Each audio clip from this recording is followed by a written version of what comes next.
Today, I want to talk to you and with you about perspective, but in a different way. I love telling stories, and I think I'm going to start with one. 100 years ago, at the age of 23, a young boy named Vern was sitting in the middle of the night on an island, basically because he couldn't sleep. He was a physicist looking into the new theories.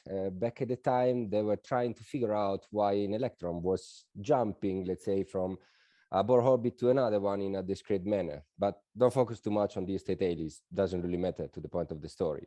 The academic debate back then was, let's say, trying to figure it out, coming up with crazy theories like parallel universe and something that was closer to fantasy than rock solid science, but was in that strange situation on this lonely island that Verne, commonly known by the name of Heisenberg, came up with an idea that was simple, maybe too simple, but genial at the same time. The idea was, just let me read it, to focus only on the relation between entities, but just on the relation we can observe.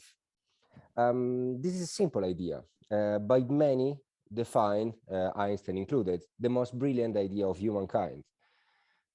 It got me thinking, because if we read the idea again, it's really simple. I mean, something that we can understand. And then how can it be that brilliant if when we read it twice, it seems just, something obvious? And we need just to try to understand in Heisenberg just says how and what to observe. So the idea was just about a change in perspective, a groundbreaking change in perspective if you think back at the time. Why are we talking about this? And I'm getting to the point. The amount of knowledge we were able to accumulate in the last century is by far greater than the sum of all other centuries combined. If we think that we hold in our pocket, it's actually on the table, but a mobile phone that has, let's say, billions of times more computational power than the one we needed 50 years ago to actually land to the moon. Or let me put it in another way, in a, let's say, provocative question. If we just compare ourselves with the young Verne 100 years ago on that island, with the knowledge we have nowadays, with the power we have nowadays, what we were actually able to do, how did we evolve, or how did we improve, if we actually did? As a society, we're facing great challenges: climate change, loss of biodiversity, and many that has been said in the previous speech, challenges that we created ourselves.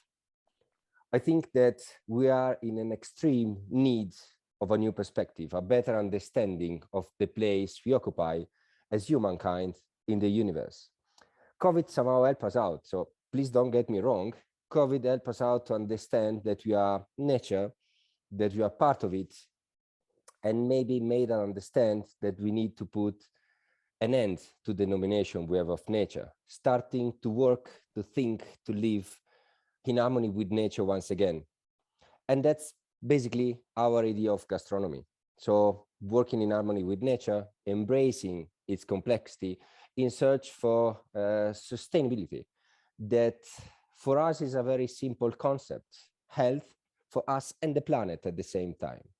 The applications are many, not just in gastronomy, but just to give you a few, from letting the season rule your own kitchen to appreciating the beauty of nature, diversity, biodiversity, circularity, so using circularity in order to reduce the food waste, embracing complexity while understanding that everything is actually united in systems. We can use different techniques using the science we have nowadays, rediscovering the knowledge we were able to create as humankind in the last 8,000 years of food history. Fermentation, for example, became fashionable in the last 10 years. And I always like to point it out that it's not something that we do. It's something that simply happened. It naturally occurs. If we see it not from a strictly technical point of view, Then fermentation is a very diplomatic job. The idea is creating empathy with other species, in this case, microbes, and work for them in order to create the proper condition, the best condition for them to grow faster and stronger. As a quid pro quo, the microbes then they can deliver delicious food, usually healthy because it's probiotic and prebiotic many of the time as well. And it's from fermentation that we should and we still have a lot to learn.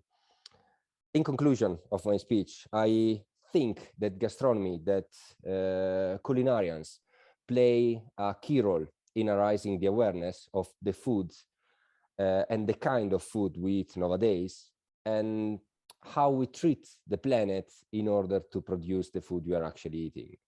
Food is ubiquitous, food is relevant, food is needful, food is important to each and every one of us. And food is also a way of communication. And liking is a driving force we need to use if we want to create an impact on society trying to save our planet. Thank you.